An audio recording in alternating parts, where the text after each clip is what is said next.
এটা পাক্কা আৰু খুব পানী যেটো ওয়াটাৰ টাইট চাৰ্জশিট বুলি আমি কওঁ তেনেকুৱা হৈছে নে নাই হোৱা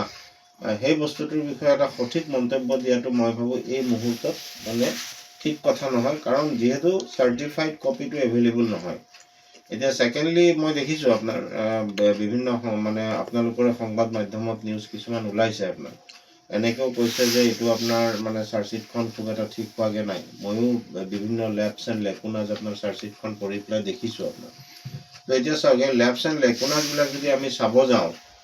তেতিয়া হলে আৰম্ভণিৰ পৰা আমি ইনভেষ্টিগেশ্যনটো চাব লাগিব একদম আৰম্ভণিৰ পৰা যেতিয়া ইনভেষ্টিগেশ্যনটো হ'ল আপোনাৰ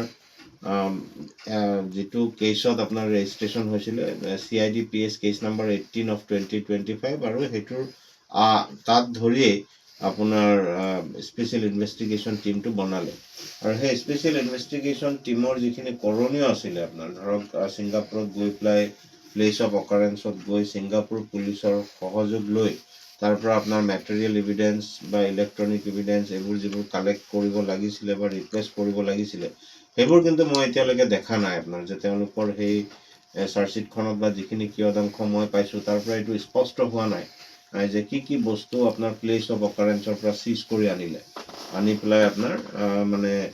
ইয়াতে তেওঁলোকে কোৰ্টত এক্সিবিট হিচাপে ৰাখিব এটা বস্তু মই দেখিছো যে 500 ml ৰ পানীৰ বোতল এটা তাৰ পৰা সিংগাপুৰৰ পৰা অনা বুলি ইয়াতে মানে তেওঁলোকে চাৰ্জশিটখনত উল্লেখ কৰিছে এতিয়া কথাটো হ'ল এই চাৰ্জশিটখনৰ জৰিয়তে জুবিন গাৰ্গ ডাঙৰীয়াই ন্যায় পাব নে নেপাব সেই বস্তুটোৰ মন্তব্য দিয়াটো আজি একদম প্ৰিমেচিউৰ আপুনি চাওক প্ৰসিকিউশনৰ হাতত বা ৰাজ্য চৰকাৰৰ হাতত এতিয়া যথেষ্ট সময় আছে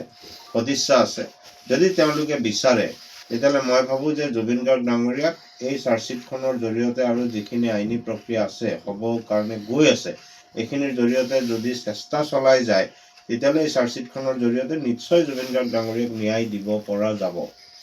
এতিয়া যিবোৰ ল্যাবছ এন্ড লেকুনাজ আছে আপোনাৰ সেই ল্যাবছ এন্ড লেকুনাজ বিলাক মানে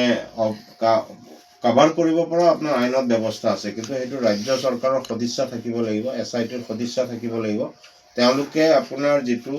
সিংগাপুৰ গভৰ্ণমেন্টৰ লগত আমাৰ আপোনালোকে জানে ৰাইজেও জানে যে মিউচুৱেল লিগেল এসিস্টেন্ট ট্ৰিটি বুলি এখন ট্ৰিটি অলৰেডি তাতে কৰা আছে এনেকুৱা ধৰণৰ ক্ৰিমিনেল যিবোৰ অফেন্স হয় এনেকুৱা ধৰণৰ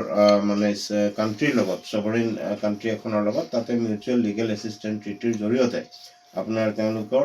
যিখিনি সাক্ষীবাদী হক ইলেক্ট্ৰনিক এভিডেন্স হক ম্যাটেৰিয়েল এভিডেন্স হক বা আৰু ধৰক CCTV ফুটেজৰ পৰা আৰম্ভ কৰি গোটেইবিলাক ৰিকুৱেষ্ট কৰি ইয়ালৈকে আনিব পাৰে আনি পেলাই সেই এভিডেন্সসমূহ আমাৰ ন্যায়ালয়ত আপোনাৰ চাৰ্জশিটৰ জৰিয়তে প্লেস কৰি সেই সাক্ষ্য প্ৰমাণসমূহ ইয়াতে ইউজ কৰিব পাৰে দোষীক শাস্তি দিব কাৰণে এতিয়া কথাটো হ'ল যে এই চাৰ্জশিটখনত আমি তেনেকুৱা দেখা নাই আপোনাৰ এতিয়ালৈকে যিখিনি কিয়দাংশ আমাৰ হাতত পৰিছে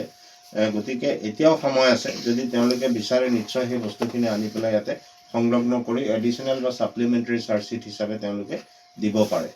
এতিয়া সবতকৈ ডাঙৰ কথাটো হ'ল চাওক ইয়াতে যেটো চাৰ্জ লগাইছে আপোনাৰ ফাৰ্স্ট অফ অল যেটো সেকশন আহিছে 61(2) আৰু তাৰ উপৰি ইয়াতে সেকশন লগাইছে সেকশন 3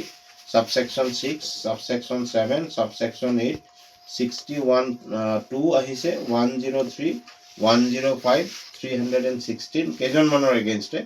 এই যিখিনি চাৰ্জ এতিয়া সব ক্ৰিমিনেল কনস্পিৰেসি এটা যেতিয়া প্ৰুভ কৰিব লাগে এটো এটা ইমান সহজ কাম নহয়